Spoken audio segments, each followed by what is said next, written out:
तो चलिए दोस्तों, आज आपको एक नई जगह से रूबरू कराते हैं।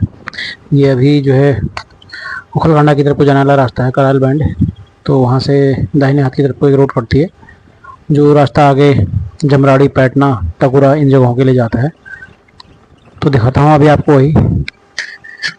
तो आप लोग मेरे सामने रहिए। जितनी जानकारी मुझे इस रास्ते के बारे में है, शायद जो लोग इस रास्ते से जाते होंगे उनको भी पता होगा, जो यहाँ के क्षेत्र में रहते हैं उनको शायद पता होगा, क्योंकि मुझे तो थोड़ा बहुत पता है जो मैंने देखा है और जिस रास्ते के बारे में सुना है। तो यही सब मैं आप लोगों को बताऊंगा अभी इस वीडियो के माध्यम से और दिखाऊंगा अभी। तो चलिए चलते हैं अभी, और आपको शुरू से जो है मैं यहाँ के बारे में बताऊंगा। अभी तो मैं स्टार्टिंग दिखा रहा हूँ आप लोगों को कैसे क्या होना है करके। तो दोस्तों, आज मैं जो है बहुत दिनों के बाद फिर खनसों घूमने के लिए गया था। तो खनसों से जब आ रहा था तो एक जो आप देख रहे हैं ये है करायल बैंड है। तो ये बहुत पुराना स्टेशन है कहना चाहिए। राइट हैंड को जो है जमराड़ी पैटना हो गया, और सामने आगे बाईं तरफ को उखलकांडा को। तो दोस्तों, ये रोड जो है ना बहुत पुरानी रोड है। तो जो मैंने अभी आपको करायल बैंड के बारे में बताया था, तो एक प्रकार से पुराना बस स्टेशन है कहना चाहिए। जब प्राचीन काल नहीं कहना चाहिए, मतलब 30-35 साल पहले जब यहाँ पे बसें चलती थी ना, रोडवेज की बसें और प्राइवेट बसें, तो उस वक्त का ये रास्ता था। अब तो थोड़ा बहुत ठीक बन चुका है। तो बचपन में मुझे याद है जब हम लोग गाँव आते थे तो उस वक्त यहाँ पर गाड़ी रुकती थी, तो यहाँ पर बहुत सारे लोग रुके रहते थे। तब जाके हमारे पिताजी ने उस टाइम पर हमें बताया था कि यहाँ से बहुत दूर दूर के गाँव के लोग, जैसे गंगोली गाड़, रैकुणा, जमराड़ी, पैटना, तुसराड़, इन जगहों के लोग यहाँ से मतलब पैदल आते थे इन जगहों से, और यहाँ पर गाड़ी के लिए रुके रहते थे। और जब कहीं हल्द्वानी, नैनीताल जगह जाना होता था तो यहाँ से वो लोग गाड़ी में बैठते थे। तो दोस्तों, बताते हैं कि उस टाइम पर यह रास्ता जो है बहुत कच्चा रास्ता हुआ करता था, एकदम पगडंडी के रूप में। लेकिन कुछ वक्त के बाद यहाँ पर शायद रोड बनी होगी, लेकिन रोड की हालत देख रहे होंगे आप, कितनी ख़राब रोड है। तो उस टाइम पे शायद रोड हल्की फुल्की ऐसी थी बताते हैं, अब तो ऐसे गड्ढे वड्ढे हो गए हैं। तो बताते हैं कि कुछ टाइम के बाद रोड वहाँ पर बनी थी, लेकिन कम से कम 20-25 साल पहले भी ये रोड ऐसी थी। उस वक्त यह रोड मतलब तब भी ऐसी थी और अभी भी ऐसी है। तो धीरे धीरे सभी जगह विकास हो रहा है, लेकिन यहाँ पर विकास अभी नहीं हुआ है कहना चाहिए। ये रोड आज से 20-25 साल पहले थी, अभी भी वैसे की वैसी है। तो लोग बताते हैं कि उस वक्त यहाँ पर जो है पैदल रास्ता हुआ करता था, शायद घोड़े वोड़ों के लिए भी रास्ता हुआ करता था। लेकिन अब जो है उसके बाद यहाँ पर थोड़ा रोड बनी होगी, लेकिन यहाँ अभी तक इसमें ना हॉट मिक्स हुआ है, ना डामर हुआ है, ना सोलिंग हुई है। तो ये रोड बिल्कुल पहले की तरह है। तो लोगों को अभी भी जो है बड़ी परेशानी का यहाँ से सामना करना पड़ता है। बरसात के दिनों में रोड देख रहे होंगे आप कैसे ख़राब हो जाती है, क्योंकि कच्ची रोड है।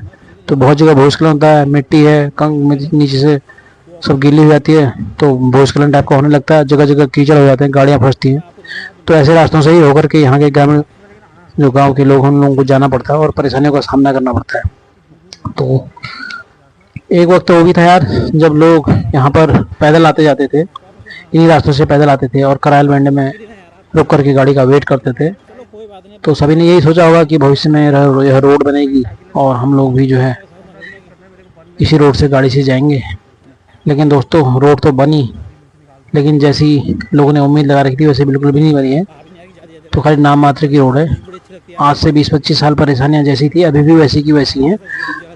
बस यही है कि लोगों को थोड़ा इंतज़ार नहीं करना पड़ता, और छोटी गाड़ियाँ जो है इन्हीं रास्तों से होते हुए गांव तक पहुंचती हैं, और गांव वाले फिर गाड़ी के माध्यम से हल्द्वानी और नैनीताल को जो यहाँ से अभी जाते हैं, या फिर अन्य जहाँ भी उनके गंतव्य स्थान है जहाँ को जाना चाहते हैं। लेकिन रोड की हालत देख रहे होंगे आप, कितनी ख़राब रोड है, एकदम ख़राब रोड है। पूरी मिट्टी मिट्टी है, खाली मिट्टी की सोलिंग की हुई है। लेकिन बरसात में पूरा यहाँ पर कीचड़ वगैरह हो जाता है। और कभी कभी तो बरसात के मौसम में यहाँ पर ऐसा हो जाता है कि आंधी तूफान आती है और बड़े बड़े पेड़ गिर जाते हैं। यहाँ पर कहीं पर भूस्खलन आती है तो रोड ब्लॉक हो जाती है, तो लोग यहाँ से अन्य जगहों को नहीं जा पाते हैं। तो यार, जैसे आजकल हर जगह विकास हो रहा है, तो यहाँ पे भी विकास होना चाहिए था। जिस गति से चारों तरफ विकास हो रहा है, लेकिन उखलकांडा क्षेत्र का यह क्षेत्र जो है अभी भी, इस क्षेत्र से जितने भी लगे हुए गाँव हैं अभी भी मतलब वही परेशानियाँ झेल रहे हैं जो आज से 20-25 साल पहले परेशानियाँ झेलते होंगे। हमें तो अभी भी याद है कि लोग उस वक्त जो है पैदल आते थे और करायल बैंड में रुके रहते थे, गाड़ी का इंतजार करते थे। तो सभी लोग अपना अपना सामान लेके आते थे और 1 घंटा पहले वहाँ पर आके गाड़ी का इंतज़ार करते थे, क्योंकि गाड़ी का उस वक्त कोई फिक्स टाइम नहीं होता था।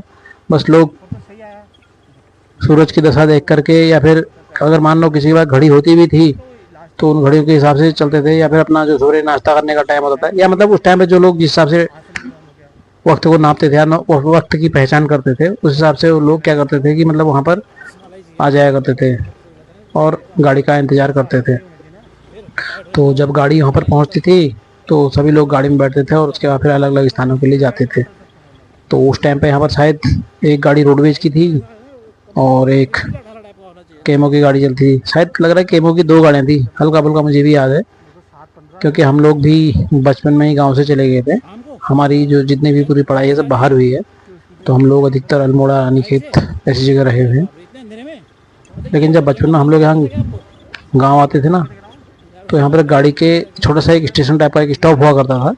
तो तब हमारे पिताजी हमें बताते थे कि यहाँ पर, मैं उनसे पूछता था कि गाड़ी यहाँ पर क्यों रुक रही करके। तो जब गाड़ी रुकती थी तो यहाँ पर बहुत सारी भीड़ रहती थी, बहुत सारे लोग बैठे रहते थे, कोई सर पर पोटली लिए हुए, कोई कुछ अपना अपना सामान लेकर के लोग यहाँ पर खड़े रहते थे। मतलब बहुत भीड़ रहती थी सुबह गाड़ी के आते टाइम पर। तो पिताजी बताते थे यार यहाँ पर जो है गाड़ी का रास्ता नहीं है, लोग बहुत दूर दूर से आते हैं। कहते थे कि ये लोग करीब 1-2 घंटा पहले यहाँ पर जो है पैदल चल के आए होंगे और गाड़ी का इंतजार कर रहे हैं। तो गाड़ी भी यहाँ पर अगर मान लो कोई यात्री छूट जाते थे तो गाड़ी उनके लिए रुक जाती थी, थोड़ा इंतजार करते थे, 10-15 मिनट गाड़ी वाले रुकते थे, क्योंकि उनको भी पता था कि गांव में जो है रोडों की व्यवस्था नहीं है, तो लोगों को पैदल आना पड़ता है। आज तो जो है गांव गांव में रोडें चली गई, लेकिन उस वक्त ऐसा नहीं था। उस वक्त तो अगर किसी गांव में एक पगडंडी के रूप में एक रास्ता भी चले जाए तो वही बहुत बड़ी बात होती थी। लेकिन आज देख रहे हैं आप जगह जगह गांव गांव में रोड पहुंच गई। यहाँ पर भूस्खलन हुआ है, देखो ये तो भूस्खलन के कारण पूरी रोड खराब हुई। तो कहने का मतलब है कि उस वक्त जो है ऐसी रोडें होना एक सपने के बराबर हुआ करता था। लेकिन धीरे धीरे वक्त बीता, विकास हुआ, हर जगह विकास हुआ, लेकिन यहाँ पर अभी विकास नहीं पहुँच पाया है, कहना चाहिए। यहाँ पे के जितनी भी क्षेत्रीय जनता है, यहाँ पे जितने भी हमारे क्षेत्र के नेता लोग हैं या फिर जो यहाँ के जागरूक लोग हैं, उन लोगों ने बहुत बार प्रयास किया है कि इस रोड को अच्छी रोड में तब्दील किया जाए या फिर इसको अच्छा बनाया जाए। कई बार लोग जो है पीडब्ल्यूडी वो अन्य विभागों से मिल करके, जंगला दल अपने डिपार्टमेंट से मिलके या फिर वन विभाग से मिल करके, उन लोगों ने इस रोड की दशा को सुधारने के लिए और इस रोड को अच्छा बनाने के लिए अपने ओर से पूरे और महत्वपूर्ण प्रयास किए हुए हैं और लगातार प्रयास कर रहे हैं। तो भविष्य में उम्मीद है कि शायद यह रोड अच्छी बनेगी। लेकिन अब मैं तो इस रोड में अब जा रहा हूँ क्योंकि मैं यहीं ड्यूटी करता हूँ। तो मैंने बहुत बार यहाँ के लोगों से पूछा तो वो लोग बताते हैं कि यार इस रोड से जुड़ी हुई हमारी बहुत सारी यादें हैं। तो आज से 20-25 साल पहले ये रोड जैसी थी, अभी भी वैसी ही है, कोई ज़्यादा परिवर्तन नहीं हुआ है। उस वक्त पगडंडी के रूप में थी, लेकिन अब थोड़ा जो है वक्त के साथ साथ जब जब सरकारें बदली हैं तो उन्होंने जो है जब जब कोई विकास कार्य इस क्षेत्र के लाए हैं तो यहाँ पर थोड़ा रोड चौड़ी हुई है, बस ज़्यादा कुछ नहीं हुआ है। कहीं कहीं पर चौड़ी, कहीं पर गड्ढे हैं, बस बना दिए रोड, इसमें अभी ढंग से सोलिंग भी नहीं हुई है। तो लोग प्रयास कर रहे हैं कि रोड अच्छी बन जाए ताकि उन लोगों को भी यातायात की सुविधाएं मिल सकें। तो साथियों यह क्षेत्र अभी भी वैसा ही है, थोड़ा ग्रामीण क्षेत्र है, काफ़ी अच्छा लगता है। बरसात के दिनों में यहाँ पे देख रहे हैं छोटा छोटा नाला है, गाय बच्चे भी यहाँ पे, तो ये बहुत विकराल रूप ले लेता है। तो मतलब पहाड़ी क्षेत्र में जहाँ पे भी है ना, बरसात में बहुत परेशानी हो जाती है यहाँ पर, क्योंकि अत्यधिक मात्रा में बारिश होती है, भूस्खलन होता है, गाड़ गधेरे आ जाते हैं, ये रोड पूरी टूटी हुई देख लो। जब बरसात होती होगी तो सोचो इस जगह से गाड़ी चलाना बहुत मुश्किल होता है। सामने पहाड़ है ना, तो यहाँ पर भी डर लगती है। एक आध बार तो मैं बाइक से आया था तो मेरे सामने पत्थर गिरे हैं यहाँ से, तो इसलिए डर लगता है यार।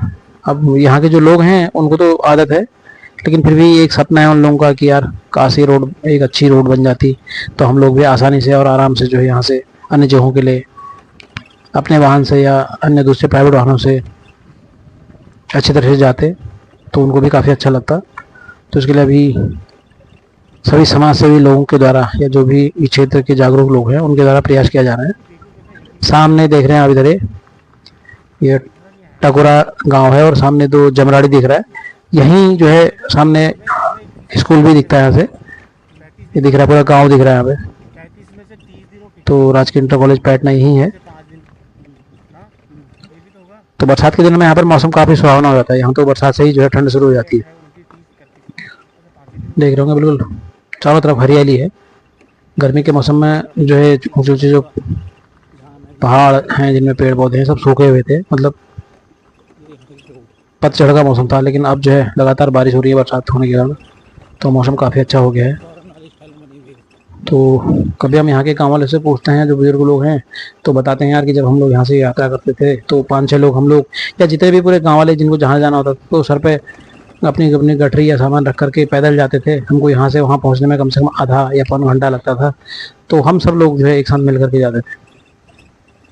तो धीरे धीरे वक्त बदला, समय बीतता गया, लोग जाते रहे, तो नया वक्त आया, नए लोग आए और इन सब बातों को भूलते गए। लेकिन जो फिर भी अपने गांव से, अपने क्षेत्र से, इस प्रकृति से प्रेम करते हैं, वो लोग अभी भी इन चीज़ों को, इन दिनों को और पुराने दिनों को, और जो यहाँ पर जो जितने भी चेंजेस हुए, इन सारी चीज़ों को याद करते हैं। तो अच्छा लगता है, हमें भी अच्छा लगता है, क्योंकि हमारे क्षेत्र से लगा हुआ क्षेत्र है। बचपन में आते जाते थे अगल बगल से, तो अब इसी क्षेत्र में, जहाँ के बारे में हम कभी सुना करते थे, तो आज उसी क्षेत्र में हमें, अभी ये सामने इंटर कॉलेज दिखाई दे रहा है। तो कहने का मतलब है कि बचपन में जिस क्षेत्र के बारे में सुनते थे, तो आज बड़े होकर के उसी क्षेत्र, ये सामने जमराड़ी गांव था अभी, तो बचपन में जिस क्षेत्र के बारे में सुना था, जिन गाँवों के बारे में सुना था, आज उन्हीं क्षेत्रों में रहने का हमें मौका मिल रहा है। और साथ में इन प्राकृतिक सुंदरताओं के बीच में, और सुंदर सुंदर जो यहाँ के गांव हैं, एक प्रकृति के साथ जो रहने का मौका मिल रहा है हम लोगों को, तो हम अपने आप को बड़ा भाग्यशाली समझते हैं कि हमें ऐसी सुंदर जगह, सुंदर और प्राकृतिक सौंदर्य से भरपूर प्रकृति के बीच में रहने का हमें अवसर मिला है। तो हमें इस अवसर का फ़ायदा उठाना चाहिए, साथ में स्वास्थ्य लाभ भी उठाना चाहिए, और ज़िंदगी के इन पलों को, ज़िंदगी के इस वक्त को अच्छी तरह से एंजॉय करते हुए जीना चाहिए। क्योंकि यह प्रकृति हमें हर हाल में जो है अच्छी तरह जीना सिखाती है। हर हाल में जो है, चाहे सुख हो या दुख हो, चाहे कैसा ही भी हो, तो हर हाल में जो है एक, मतलब लाइफ को अच्छे तरीके से, भरपूर तरीके से जीना सिखाती है। प्रकृति से हमें बहुत सारी चीज़ें सीखने को मिलती है, अगर देखा जाए, बस महसूस करने वाली बातें हैं। दोस्तों, जैसी प्राकृतिक सुंदरता यहाँ की शायद ही ऐसी कहीं देखने को मिले। चारों तरफ हरियाली, पेड़ पौधे, ऊंचे ऊंचे पहाड़, छोटे छोटे झरने, कहीं पर पानी। अभी तो मैं आप लोगों को दिखा नहीं पाया, लेकिन यहाँ पर बहुत सारी चीज़ें देखने लायक। तो आप लोगों को इस जगह एंजॉय करने के लिए आना चाहिए। कभी प्रकृति के बीच में रहने का अगर मौका मिले तो। ये देखो गधेरा आया, और ये गधेरा नाम का गधेरा, लेकिन जो इसमें पानी है, इतना साफ पानी है, ये मान के चलो कि जो शहरों में जो मिनरल वाटर है ना, वो मिनरल वाटर पे फेल हो जाएगा। तो दोस्तों, बातों बातों में जो है मैंने आपको बहुत कुछ बता दिया, शायद कुछ चीज़ें छूट भी गई होंगी। ये सामने पैटना और उधर सामने जमराड़ी दिख रहा है। तो मैं भी अब पहुंचने ही वाला हूं। इस रोड से होते हुए आया, आज मैं खुद की बाइक में आ रहा हूं अभी। तो सोचा यार आप लोगों को यहाँ के क्षेत्र के बारे में बताऊं, आप लोगों को दिखाऊं। वैसे तो आप लोगों का रात दिन का है ये इलाका, लेकिन मैंने थोड़ा अपने शब्दों में या अपने तरीके से बताने की कोशिश की। अगर शायद कोई चीज़ें अगर मैं ना बता पाया हूँ, तो शायद आप लोग नेक्स्ट टाइम पर आएँ और उसको देखें और महसूस करें और बताएं उनके बारे में। तो ये यहाँ पर आजकल बरसात का मौसम है, तो खेतों में अनेक प्रकार की हरी सब्जियाँ और घास वास लगाई है। तो यहाँ के लोग काफ़ी जागरूक टाइप के होते हैं। खेती, यहाँ के लोगों का मुख्य व्यवसाय खेती ही होता है। शुद्ध ऑर्गेनिक सब्जियाँ उगाते हैं, अनाज, ऑर्गेनिक अनाज उगाते हैं। प्रकृति के बीच में रह करके, मतलब हर चीज़ को एंजॉय करते हैं। तो ये मैं पहुंचने वाला हूं, यहाँ पर मेरा कमरा है, उससे जस्ट ऊपर का मोड़ है अभी। तो यहाँ पर भी गाड़ी रहती है, यहाँ पर हमारे स्टाफ वाले रहते हैं। तो अभी थोड़ा आगे बढ़े हम लोग। जो नीचे मकान दिख रहे हैं ना, ये यहाँ पर का नाम है भवानी की मार्केट। छोटी ही मार्केट है, 8-10 दुकानें हैं। अब जिस हिसाब से ये काफ़ी दूरस्थ इलाका है, ये दुर्गम इलाका है। ये मेरा लेंटर दिख रहा था, मतलब जहाँ पे मैं रहता हूँ, तो काफ़ी दूरस्थ इलाका है। ये देखो रोड, इतनी खतरनाक रोड हो रही है। बाइक तो यहाँ पर बहुत स्लिप करती है, गड्ढे हैं सब, इनमें पानी भरा हुआ है, और बहुत ही सकरी रोड है ये। अगर कोई आदमी यहाँ पर रात में आएगा ना, तो स्लिप हो सकता है। ये देखिए, लेकिन अपने आप में एक एडवेंचर भी है यार। अब क्या करें, रहना तो है हम लोगों ने यहाँ पे। तो अभी जस्ट अभी नदी आने वाली मेरे लेफ्ट साइड में, जब मैं यहाँ से टर्न होऊंगा राइट को, तो नदी है। ये नदी आगे जाके खनसे से होते हुए सीधे काठदाम से फिर सीधे हल्द्वानी। तो आगे जा करके हल्द्वानी में गौला नदी का रूप ले लेती है। क्योंकि इस गौला नदी में ये वाली नदी भी मिल जाती है। तो गौला नदी वही जिसका प्राचीन नाम गार्गी नदी है, तो गार्गी नदी में ही ये छोटी सी नदी मिल जाती है। तो बरसात के मौसम में इसमें भी बहुत ज़्यादा पानी रहता है, देख रहे होंगे आप। इसमें मछलियाँ भी बहुत होती हैं। तो ये मैं पहुँचने वाला हूँ भवानी। तो दोस्तों बताइएगा कि आप लोगों को कैसा लगा। मैं ज़्यादा अच्छी तरह से एक्सप्लेन तो नहीं कर पाया, लेकिन फिर भी जितना मुझे जानकारी थी, ये देखो गड्ढे, जितनी मुझे जानकारी थी या जो कुछ मैंने सुना था या नोटिस किया था वही मैं बता पाया। शायद कुछ चीज़ छूट गई होंगी, तो नेक्स्ट टाइम मैं आपको दिखाऊंगा। तो ये हम पहुंच गए हैं भवानी में। ये छोटी सी दुकान है, दाएं बाएं तरफ दोनों दुकान है यहाँ पे। ये राइट हैंड साइड पे नरेश भाई की दुकान है इधर एक, और इधर भी दुकान है, इधर भी लेफ्ट में भी। छोटी सी मार्केट है यहाँ पे, बहुत सारे मकान बने हुए हैं। तो हमारे स्टाफ वाले भी यहीं पे रहते हैं। तो दोस्तों ये था मेरा सफ़र आज का। आप लोगों को कैसा लगा ज़रूर बताइएगा। ये हम भवानी पहुँच चुके हैं, बाकी नेक्स्ट टाइम।